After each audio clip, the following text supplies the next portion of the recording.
Bonsoir tout le monde. Ravi de vous retrouver cette soirée. Bonsoir, bonsoir.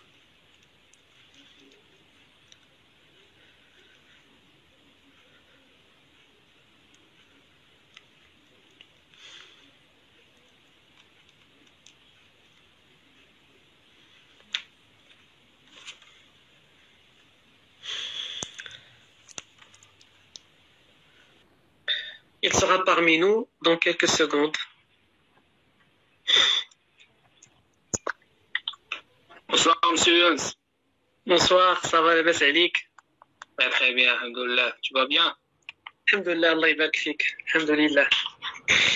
Très bien. Alors, aujourd'hui, on va un peu inverser les rôles. Oui. C'est moi qui va s'occuper de l'animation de ce live. Et toi, bien sûr, tu serais à l'exposé de l'autre côté. Et comme moi, je ne sais pas très manipuler Instagram, je parais plus bas aujourd'hui. Mais bon. Alors, je pense qu'on peut lancer le live d'aujourd'hui. Avant, j'aimerais quand même faire une petite présentation. Alors, bonsoir tout le monde. Comme d'habitude, durant ce confinement, l'AMTM vous a habitué à faire des lives quotidiens, sauf le week-end.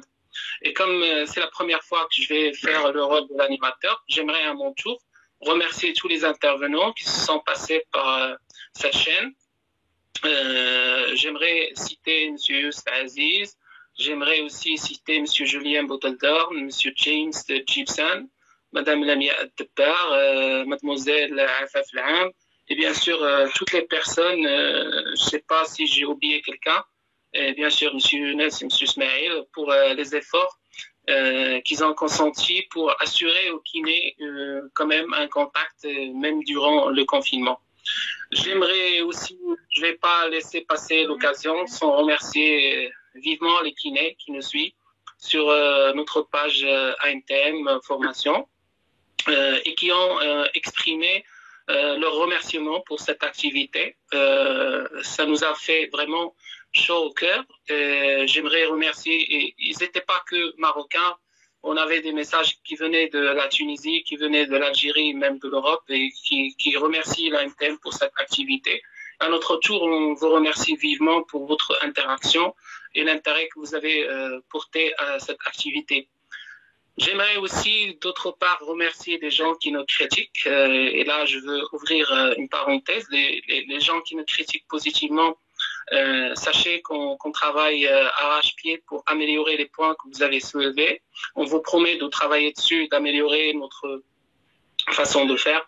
Mais j'aimerais aussi remercier les personnes qui ne cessent de faire des critiques descriptives et des blagues qui ne font rire personne, malheureusement.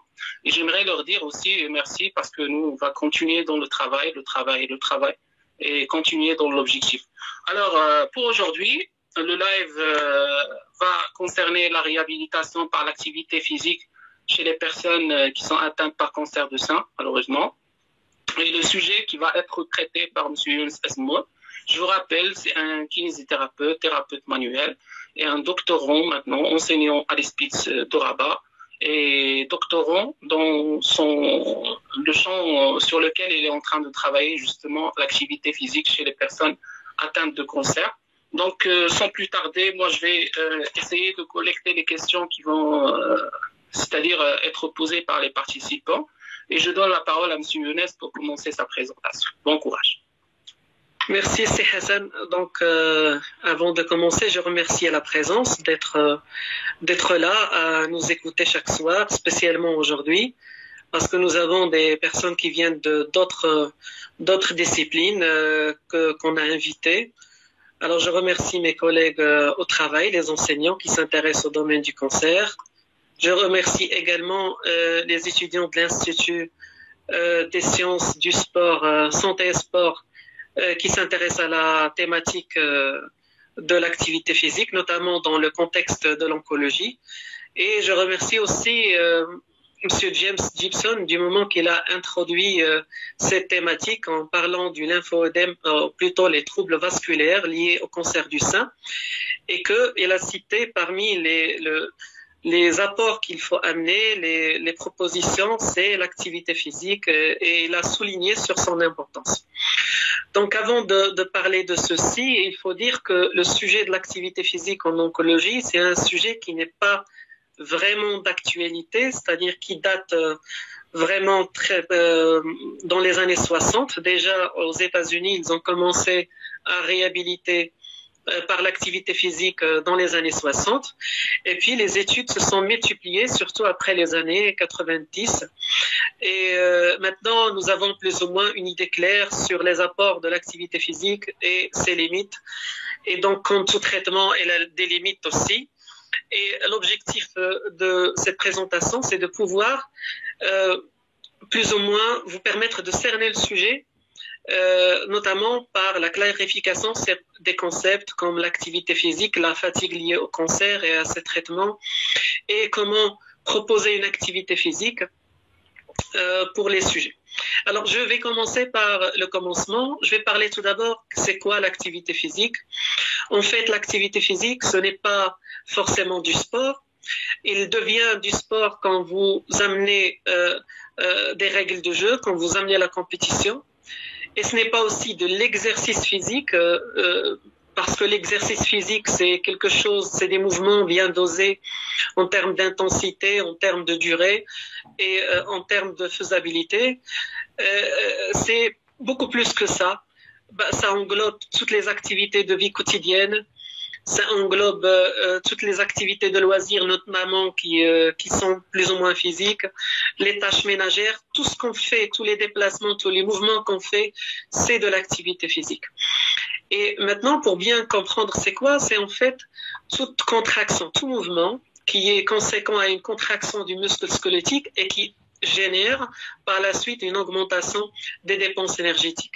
Une fois nous avons cette condition, nous sommes dans l'activité physique. Et bien sûr, dans la réhabilitation, on ne va pas prendre l'activité. Pas t'interrompre, mais si tu permets. Oui. Alors, si tu permets, comme plusieurs personnes demandent à essayer de recentrer la caméra, si tu peux le faire pour leur faire plaisir, merci. Alors, merci beaucoup. C'est mieux maintenant? Oh, c'est très bien, parfait. Alors, donc, quand je disais que une fois cette condition est réalisée, nous sommes dans l'activité physique, mais dans la réhabilitation, on ne laisse pas les choses comme ça. On a codifié l'activité physique, qu'est-ce que c'est, et je vais la détailler par la suite. Donc, avant de parler de l'activité physique, il faut connaître plus ou moins tous les éléments qui sont derrière.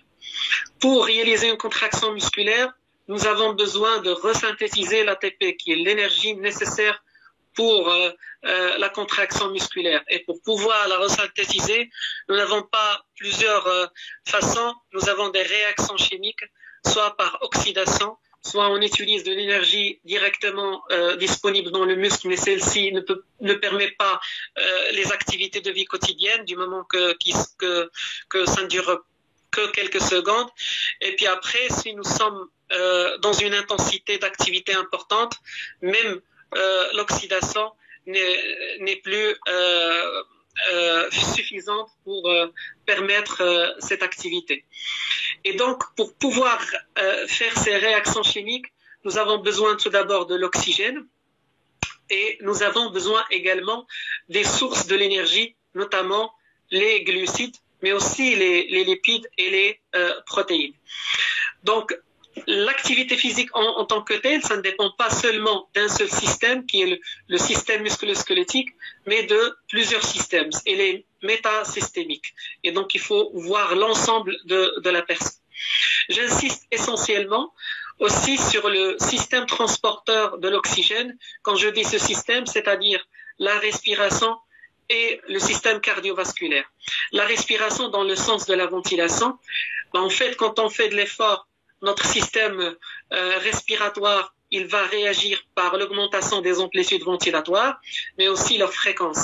Et donc, ça augmente le volume mobilisé pour réaliser une activité. Et donc, plus on monte dans l'effort, plus notre système il va réagir comme ça. Mais également, la capacité de diffusion, c'est-à-dire cette capacité qu'a les alvéoles à faire passer l'oxygène de l'espace aérique vers les capillaires. Donc parfois, ça pose problème chez certains individus. Et puis vous avez aussi le côté cardiaque qui normalement dépend de le volume systémique. C'est plus ou moins une caractéristique de chaque individu en fonction de son exercice, en fonction de son âge également, avec la fréquence cardiaque, et puis tout le système vasculaire qui va réagir, que ce soit à court terme, que ce soit à long terme par rapport à l'activité physique. Donc, quand on parle de l'activité physique, il faut voir tout ça. Et maintenant, j'aimerais également parler de l'activité physique en tant que entité. Comment peut-on l'évaluer chez les individus? Nous n'avons pas 1000 façons. Nous avons 3 moyens. Soit on évalue les déplacements. Vous avez tous, je pense, des podomètres dans vos téléphones. Donc les podomètres, ça évalue les déplacements. Vous avez aussi le rappel, et ça c'est des questionnaires. En fait, on pose des questions par rapport à la semaine dernière et quelles sont les durées d'activité, quelles sont la nature d'activité, et ça permet à l'investigateur de connaître que vous faites une activité physique à intensité élevée, ou bien modérée, ou bien basse. Et puis vous avez un autre moyen, c'est l'évaluation de l'énergie dépensée lors de l'activité physique, et ça c'est plutôt le VO2 max, c'est ce qu'on appelle l'aptitude physique, ou bien le VO2 max, ou bien d'autres épreuves comme le fait de mesurer la fréquence cardiaque, ou bien le fait de réaliser une mesure de laboratoire, c'est ce qu'on appelle la cardiométrie directe, c'est-à-dire on mesure l'augmentation de la température engendrée grâce à une activité physique pour pouvoir évaluer l'énergie dépensée. Et donc, ça, c'est un peu les moyens d'évaluation, parce que quand on donne normalement un traitement, il faut connaître son dosage et il faut être capable de l'évaluer. La même chose, quand vous proposez un traitement kinésithérapique, vous êtes toujours dans l'évaluation, vous évaluez le dosage. Et finalement, j'aimerais parler comment la réhabilitation d'activité physique se fait. En fait, nous avons 2 types d'exercices à proposer. Vous avez tout ce qui est aérobique, c'est-à-dire le tapis roulant, c'est-à-dire la marche, c'est-à-dire la course, c'est-à-dire le vélo, le cyclo-ergomètre. Donc, ce sont des moyens qui permettent de travailler soit l'endurance, soit la résistance. Et puis, vous avez d'autres moyens comme le renforcement musculaire. Le renforcement musculaire, je ne peux rien vous apprendre là-dessus, avec les différentes méthodes de renforcement musculaire. Et puis, on peut amener également les activités de loisirs, comme la marche, comme le jogging, comme le vélo, comme le yoga, comme le tai chi. En fonction des individus, on peut avoir quelques préférences. Et donc, c'est compté aussi parmi les moyens qu'utilise l'activité physique dans la réhabilitation. Et parfois, on est contraint dans des situations un peu difficiles, comme l'hospitalisation. On peut même utiliser l'électromyostimulation pour engendrer cette contraction musculaire et favoriser l'activité physique, même chez les sujets qui sont alités et incapables du déplacement. Donc voilà. En fait, la thématique de l'activité physique, c'est ça en fait. Donc j'ai essayé d'en parler grossièrement. Et maintenant, je vais partir vers le cancer du sein, qui est le cancer qui nous concerne directement, nous les kinésithérapeutes, et on commence à avoir, depuis des années, on traite les femmes à la suite de cancer de sein. Qu'est-ce que je peux dire là-dessus? En fait, c'est un cancer qui est très fréquent, c'est le premier chez les femmes, c'est un cancer qui engendre des conséquences importantes, et c'est un cancer qui est lié à certains facteurs de risque. Moi, je me rappelle de l'autre jour, Monsieur Gibson a parlé de l'âge. Effectivement, l'âge, c'est important. Donc, à partir de 50 ans, la femme elle est plus exposée que jamais au fait d'avoir un cancer de sein, parce que c'est lié aux ménopauses et c'est lié aussi aux hormones. On va en parler par la suite. Vous avez aussi le mode de vie, tout ce qui est alimentation, tout ce qui est alcool, tout ce qui est tabac, et aussi, du moment qu'on parle de l'activité physique, le manque d'activité physique est aussi un facteur de risque qui est lié au mode de vie. Sans oublier parfois quelques facteurs de risque qui sont liés plutôt aux antécédents médicaux. Donc les femmes qui ont eu déjà d'autres cancers dans le corps, ils sont plus exposés que les autres. Et bien sûr, s'il y a des cancers dans la famille, là, les femmes, plus ou moins, ils sont plus exposés dans la famille d'avoir des cancers similaires. Alors, c'est en fait ça les facteurs de risque. J'aimerais parler une chose très importante pour ne pas oublier. Oui. Alors, le traitement. Alors le traitement, ça c'est James en a parlé l'autre fois. Vous avez le traitement médical qui est le traitement le plus important. Et par la suite, il y a des traitements adjuvants qui vont le suivre. Mais généralement, vous avez la chimiothérapie. La chimiothérapie est également plus agressive ou bien aussi agressive que le cancer parce que ça engendre un certain nombre de complications. Entre autres, ce qui nous est important dans l'activité physique, c'est ce qu'on appelle la cardiotoxicité, c'est-à-dire un affaiblissement des capacités cardiaques. Et donc, et ça, il faut le tenir en compte quand on fait l'activité physique chez les individus. Et il y a également, du moment que le cancer du sein, c'est un cancer hormono-sensible. Ça dépend aussi des hormones. Et donc, parfois, dans certains cancers qui sont résistants, les médecins oncologues proposent de l'hormonothérapie. Cette thérapeutique n'est pas sans conséquence. En fait, il va engendrer également l'augmentation du poids. Et comme vous le savez, l'augmentation du poids est un facteur important de mortalité par la suite. Donc l'IMC, plus il augmente, plus la femme après un cancer du sein elle est exposée à la mort. Et sans oublier la radiothérapie qui engendre quelques conséquences fonctionnelles, notamment au niveau de l'épaule, notamment au niveau de la cage thoracique, le cœur, etc. Donc on peut résumer le traitement en disant que le traitement médical est un traitement qui s'intéresse essentiellement au pronostic vital. Les médecins, ils veulent sauver des vies, mais parfois ces traitements, ils sont très conséquents sur le plan fonctionnel. Et c'est notre rôle en tant que kinésithérapeute d'agir dessus et essayer de diminuer l'impact fonctionnel qu'a le cancer d'une part et qu'a ces traitements d'autre part. Je vais commencer à citer quelques problèmes fonctionnels sur lesquels il faut agir. Tout d'abord, le surpoids, la fatigue. Et la fatigue, je vais en parler en détail. Vous avez la diminution des capacités cardio-respiratoires. Vous avez tous les problèmes liés à un lymphoëdème, la capsule rétractile, tout ça. Vous avez aussi la diminution importante de la qualité de vie et du bien-être, l'anxiété, parfois la dépression. Si j'ai oublié quelques-uns, mais les dysfonctions ils sont vraiment très multiples et d'où l'intérêt d'une réhabilitation après le cancer et après son traitement. Donc, comme je vous ai dit, je vais parler de manière spécifique à la fatigue. En fait, la fatigue, c'est un peu l'élément clé. C'est à la fois la contrainte qu'il faut travailler contre et à la fois la cible. C'est-à-dire, on va cibler la fatigue, mais en même temps, ça va être vraiment une contrainte dans l'établissement d'un programme d'activité physique.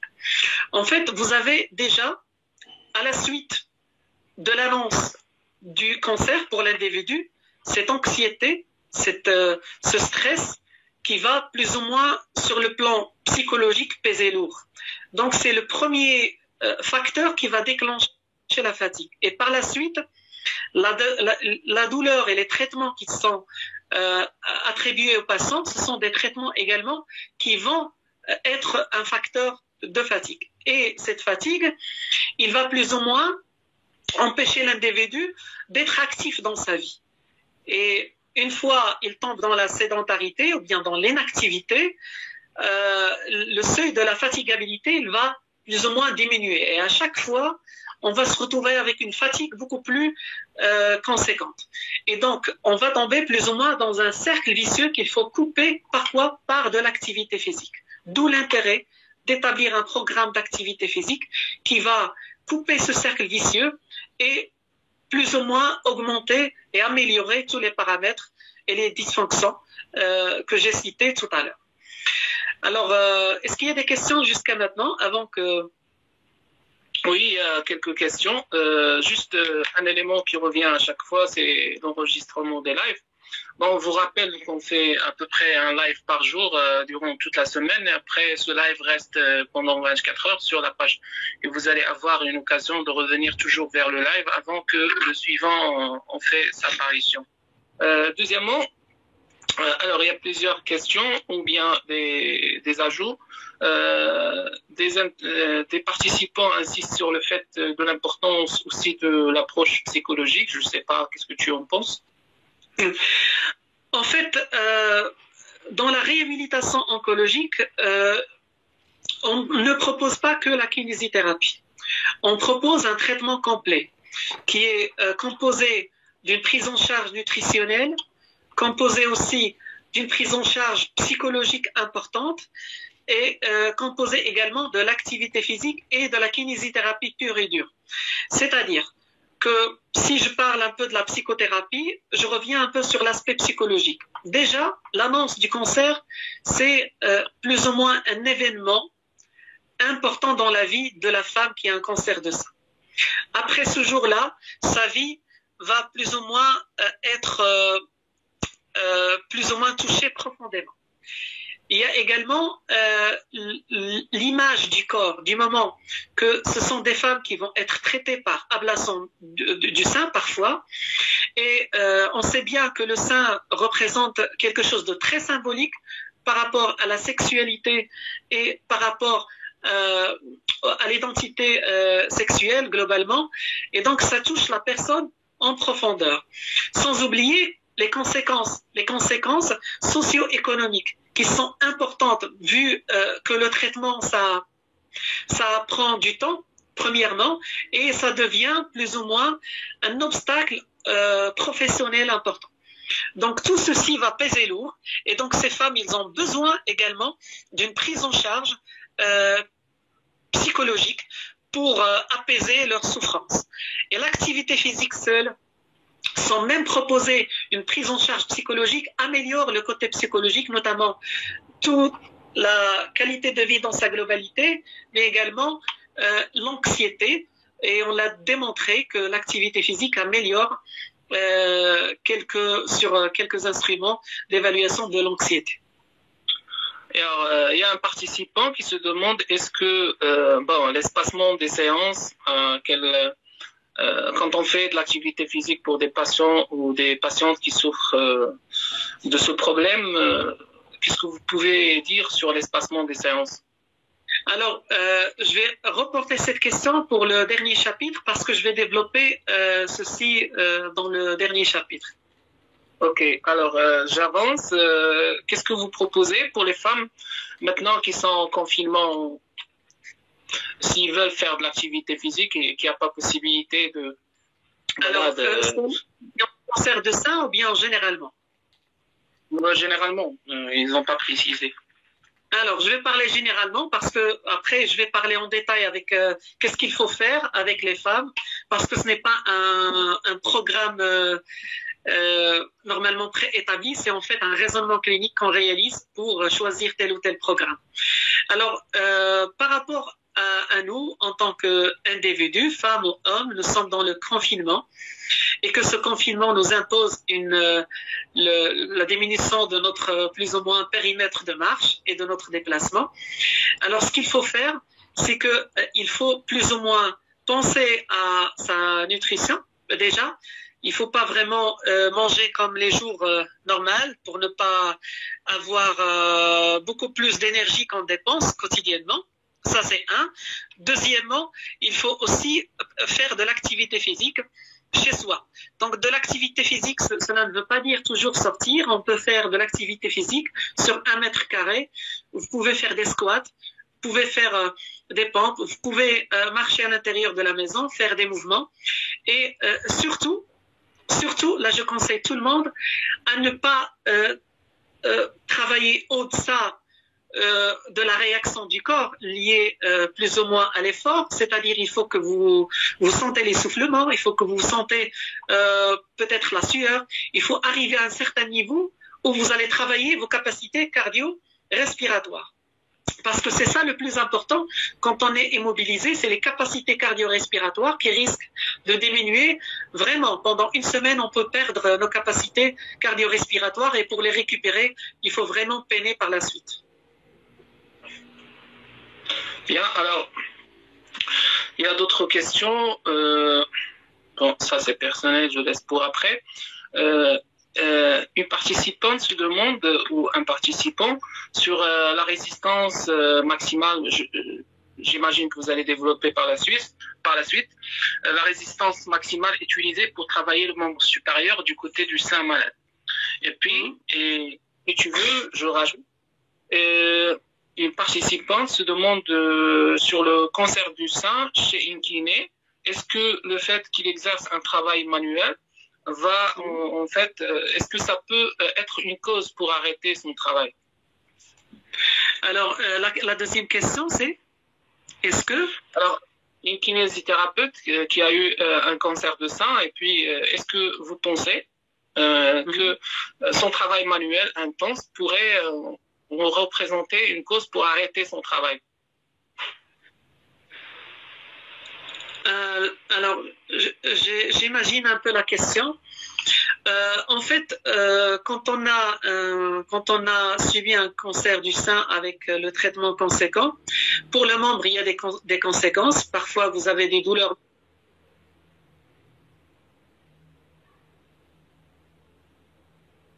neuropathiques le long du membre. Si c'est ça, il faut vraiment faire de l'exercice, au contraire. Mais si vous avez un lymphoœdème important avec une douleur conséquente au mouvement, peut-être il faut reposer le membre. Mais en dehors de ça, au contraire, il faut vraiment bouger le membre. Et ce que je peux vous conseiller, et en même temps, je vais répondre à la question précédente, c'est que quand on a un lymphoœdème important, de préférence éviter d'intégrer le membre supérieur dans l'activité physique et si possible, on porte un bandage, oui, le manchon pour diminuer un peu l'impact de l'activité physique et le risque d'augmenter l'œdème. Alors, je te rajoute une dernière. Est-ce que l'activité physique pourrait faire éviter des récidives? Si oui, comment? Je vais répondre tout de suite à cette question en passant au 4e chapitre. En fait, tu veux répondre à celle-là ou je te rajoute? D'accord, tu me rajoutes une autre. Alors, la dernière, elle est à caractère personnel. Je ne sais pas si tu veux répondre ou pas, mais... J'imagine une participante se demande où M. Younes fait son doctorat. À la faculté de médecine et de pharmacie de Rabat. Donc au CEDOC Sciences de la vie et de la santé. Merci. Alors je vais répondre à la question précédente. En fait, c'est un peu le commencement du chapitre. En fait, tous les effets de l'activité physique, ce sont des effets préventifs. Alors tout d'abord, tout le monde maintenant est sûr que l'activité physique permet de diminuer le risque d'avoir un cancer, que ce soit notamment le cancer du sein et le cancer du côlon. Encore plus vous faites de l'activité physique, plus son intensité augmente, plus votre risque diminue davantage. Et j'aimerais ouvrir une petite parenthèse qui risque de partir inaperçue.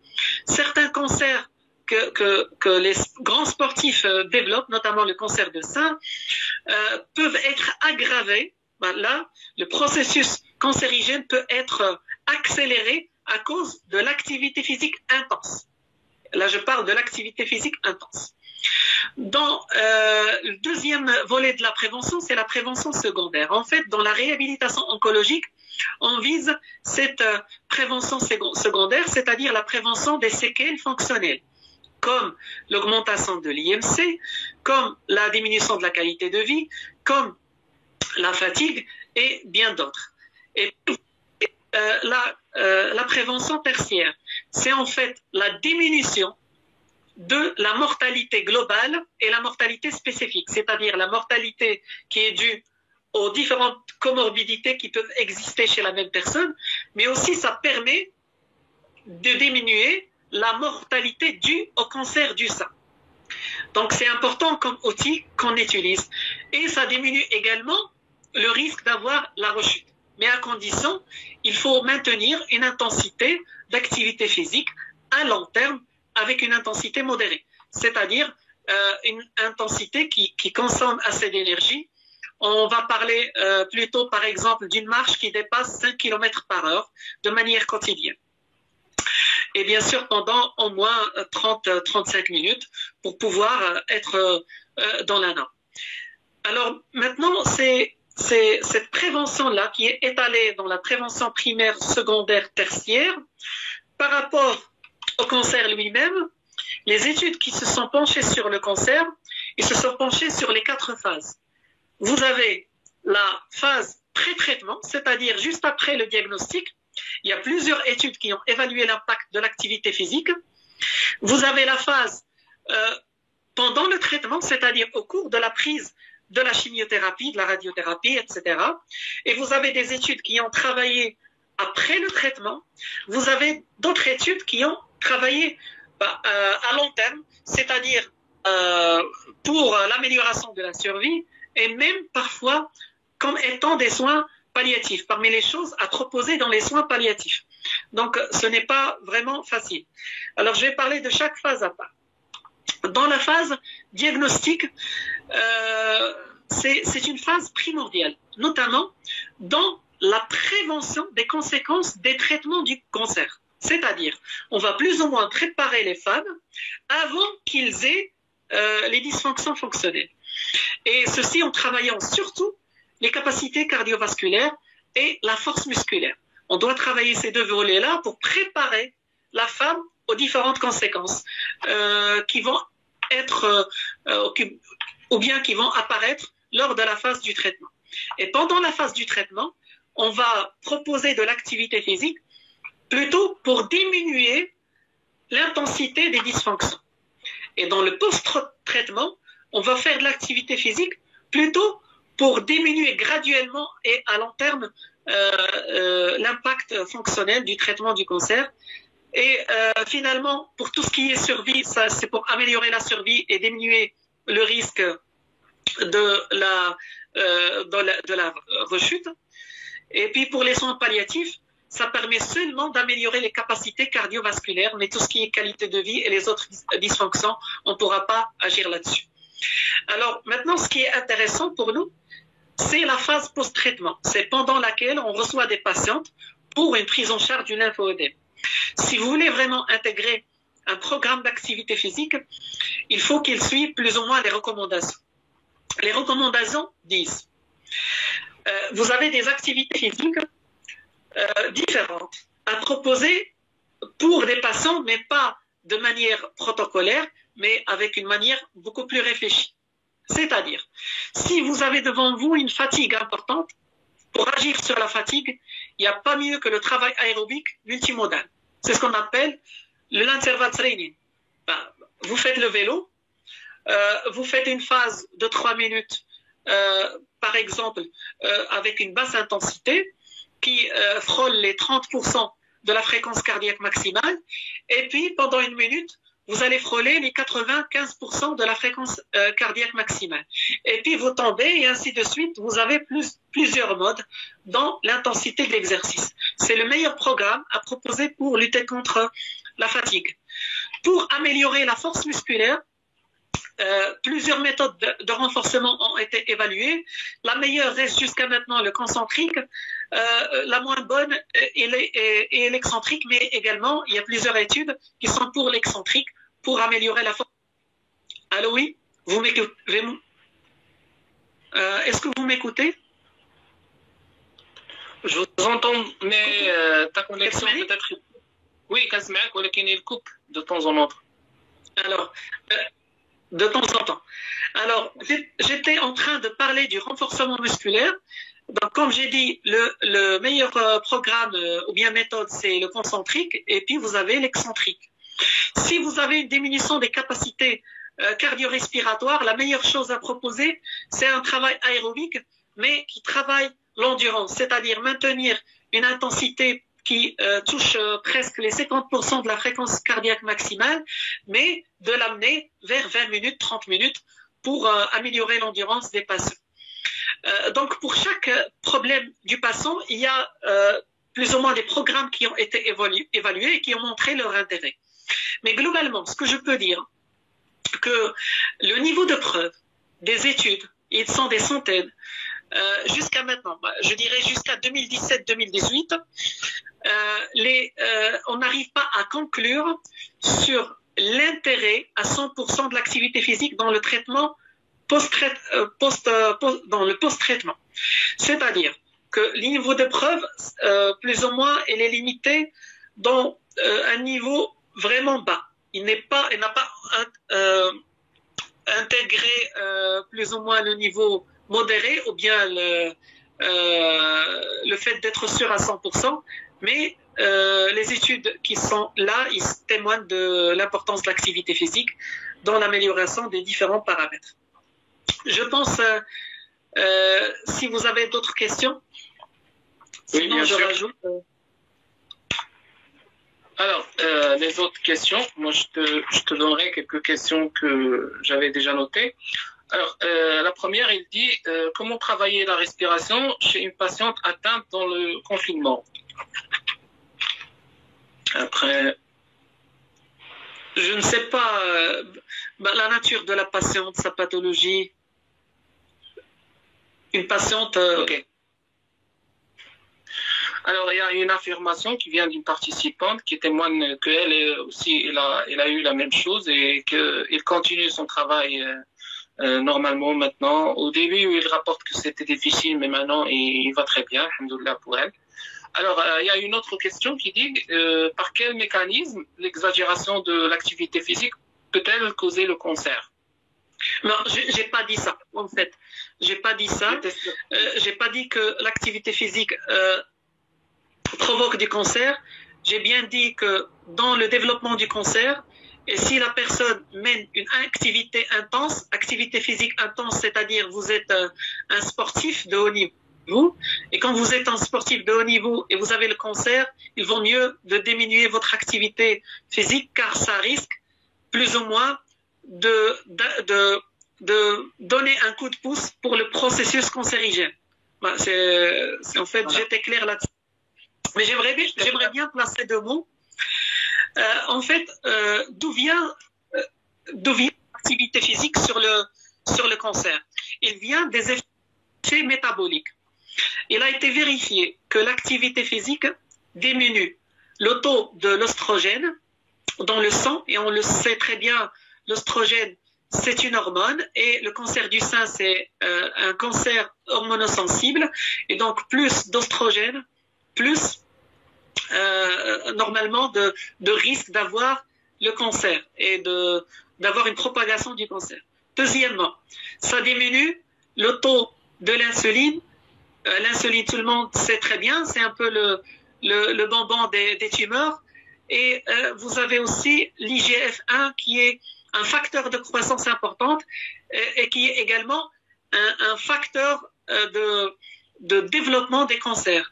Donc, si par l'activité physique, on diminue ces éléments-là, on arrive très bien à diminuer l'impact du cancer et son risque et le risque de rechute et de mortalité, notamment de mortalité spécifique. Un autre effet métabolique, c'est le fait de diminuer de quelques sécrétions du tissu graisseux qui sont incriminés dans le développement des cancers.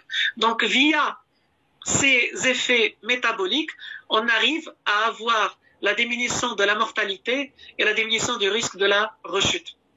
Un dernier élément, c'est l'IMC.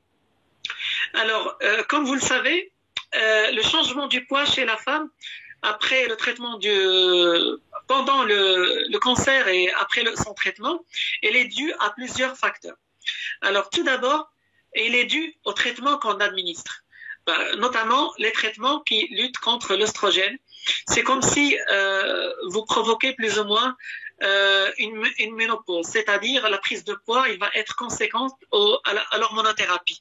Il y a également la perte de la masse musculaire, ce qui va être un facteur de changement du poids. Donc, il peut être aussi bien dans le sens de l'augmentation, mais aussi dans le sens de la diminution, mais beaucoup plus d'augmentation que de diminution.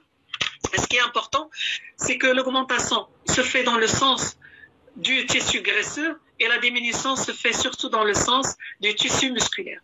Donc, comment répondre à cette double exigence? Aussi bien diminuer le poids de la masse grasse et augmenter la masse musculaire. Cela se fait grâce à deux choses différentes.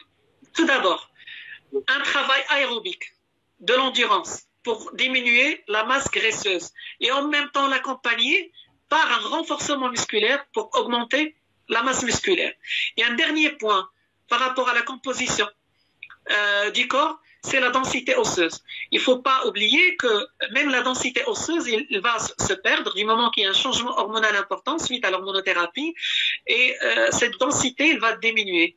Donc pour l'améliorer, c'est la combinaison des deux. On fait du travail aérobique, mais on fait également du renforcement musculaire. Ce sont les deux combinés qui permettent d'améliorer la densité osseuse. Merci. Alors, une autre question. Est-ce qu'il n'y a pas un risque de développer un cancer métastasique, surtout dans la phase diagnostique, en rajoutant de l'activité physique? Alors, en fait, cette réticence médicale, notamment par rapport à la prescription de l'activité physique en oncologie, est vraiment très ancienne. Et depuis des années, on a montré que vraiment les cas dans lesquels on ne peut pas pratiquer l'activité physique, ils sont vraiment très limités. Alors, par rapport au risque de métastase après un traitement, non, je ne pense pas que l'activité physique puisse le provoquer. Par contre, certains contextes un peu difficiles, comme le cancer de l'os, le cancer de la moelle osseuse, c'est des cancers qui ne supportent pas de l'activité physique, surtout quand il y a une douleur importante au niveau des articulations. C'est un peu difficile d'imaginer une activité physique dans ce contexte. Et même, je peux même dire que l'activité physique, elle est prescrite même dans les soins palliatifs, c'est-à-dire comme étant une thérapeutique comme les autres soins qu'on propose chez les patients dans les soins palliatifs, c'est-à-dire les patients qui ont eu une métastase importante et qui risquent un peu de décéder. Même ces patients-là, on leur propose de l'activité physique. Ok, merci. Une autre question. Alors, on se demande, est-ce que on peut proposer la kiné, l'activité physique, en parallèle avec la chimiothérapie? Ah oui, donc comme je l'ai précisé tout à l'heure, j'ai dit que la majorité des études se sont réparties sur les 4 étapes. Parmi les étapes qui ont été plus ou moins travaillées par plusieurs études, c'est l'étape du traitement. C'est-à-dire, pendant le traitement, on peut faire de l'activité physique. Bien sûr, tout en prenant compte des séances, parce que comme vous le savez, les séances de chimiothérapie, le jour des séances, c'est un peu un jour spécial. Un jour et pendant quelques jours après, il y a une fatigabilité importante. On gère le calendrier de la chimiothérapie avec notre calendrier de l'activité physique, espacé par les séances de la chimiothérapie et qui tient compte des conséquences des séances. Très bien. Alors, une dernière. Est-ce que l'activité physique aide à gérer les complications de la chimio, spécialement les nausées et les vomissements? Alors, en fait, oui, il y a quelques études qui ont montré que normalement les nausées et les vomissements, on peut normalement agir dessus si on pratique, là je suis clair, si on pratique de l'activité physique pendant cette phase du traitement. Très bien, alors moi je vais revenir à ma question personnelle maintenant, comme j'ai épuisé toutes les questions. Alors moi, je reviens un peu dans l'histoire. On se rappelle la période où la kiné respiratoire, les pédiatres ont été un peu réticents par rapport à la prescription. Qu'est-ce que tu penses personnellement, comme toi, tu cherches beaucoup dans ce domaine, par rapport à la prescription médicale? Je pense au Maroc, elle est très limitée si on dit pas qu'il n'existe pas. Mais qu'est-ce que tu penses de l'avenir de cette prescription? Alors, en fait, pour la prescription, tout d'abord, il faut savoir une chose très importante. C'est que l'autre fois, j'avais cette réponse pour Monsieur James. Le problème au Maroc, c'est le circuit du malade. Je m'explique. Pendant la phase du traitement, le patient revient à l'hôpital. Mais après le traitement, il va revenir chaque 3 mois. C'est-à-dire, on ne peut pas établir un programme bien suivi, bien surveillé, si les patients restent chez eux.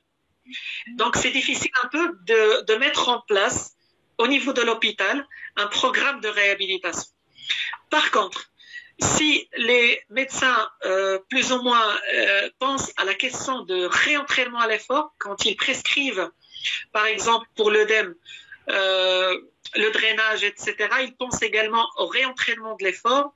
On pourrait intégrer de l'activité physique, notamment l'aspect de réentraînement à l'effort. Dans la rééducation, c'est une question de conviction et c'est une question de... les médecins, je pense qu'ils sont déjà avertis par rapport à l'importance de l'activité physique. Moi, je connais le contexte. Mais le problème, c'est que l'activité physique, c'est un traitement. Il faut connaître très bien son dosage. Il faut avoir les moyens d'évaluation, que ce soit des capacités cardiovasculaires que les autres, pour pouvoir établir très bien un plan de traitement bien dosé. Alors, penses-tu que nous sommes suffisamment outillés pour faire face, si jamais ces prescriptions vont venir? Penses-tu que la formation actuelle est déjà suffisante ou penses-tu qu'il va falloir se former dans ce domaine ou quoi? Alors, le plus important, c'est la formation. En fait, si les kinés veulent perfectionner leurs connaissances et leurs compétences là-dessus, il faut qu'ils apprennent la réhabilitation cardio-respiratoire parce que le fait d'établir un programme, ça se base sur ça. Et donc, il faut être capable un peu d'interpréter l'épreuve d'effort, d'être capable de réaliser le test de 6 minutes de marche, être capable d'évaluer ces éléments-là pour pouvoir établir un programme bien étudié. Alors, j'imagine que la rééducation cardio-respiratoire et puis en oncologie, ils vont avoir un terrain en commun. Donc, ceci dit que si j'arrive à comprendre bien, que je dois d'abord maîtriser la rééducation cardio-respiratoire et puis essayer de l'adapter au contexte en oncologie, c'est ça? Exactement. Merci. C'est le mot-clé, la réhabilitation cardio-respiratoire. La réhabilitation par l'activité physique, cela veut dire ça, la réhabilitation cardio-respiratoire. Exactement, merci pour l'ajout. Donc voilà, moi j'ai pas plus de questions. Je reviens un peu pour voir. Ouais.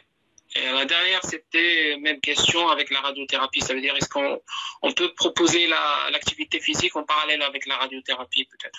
Oui, en fait, on peut le faire. Sauf que la radiothérapie, ça engendre plus ou moins des conséquences également importantes. Notamment, sur le plan de la fatigue, il n'est pas aussi nocif que la chimiothérapie. Mais par rapport au fait d'exposer le thorax aux rayons, c'est un peu difficile pour le cœur, donc ça fragilise le cœur. Vous avez également une irritation cutanée et donc parfois une complication au niveau de l'épaule, ce qui va rigidifier un peu l'ampliation thoracique, donc ça va devenir une contrainte dans l'effort, notamment le travail aérobie. Donc il faut juste tenir compte de ça voilà, et réaliser l'activité physique. Je ne sais pas si tu veux rajouter quelque chose. Il y a des contextes un peu spéciaux, j'aimerais bien en parler sur le plan médical. Il y a l'anémie qui est importante. L'anémie, c'est la diminution des globules rouges, donc les éléments qui sont capables de transporter l'oxygène. Il y a la neutropénie, l'affaiblissement ou bien la diminution du nombre des globules blancs. Ce sont des éléments qui touchent la qualité de sang et par conséquence, ce sont des facteurs de fatigue importants. Merci. Je ne sais pas si tu veux rajouter peut-être quelque chose pour conclure. Je pense que j'ai parlé de manière panoramique sur la réhabilitation oncologique. Si les participants ils ont d'autres questions, sinon c'est bon. Et je vous remercie. Merci à vous.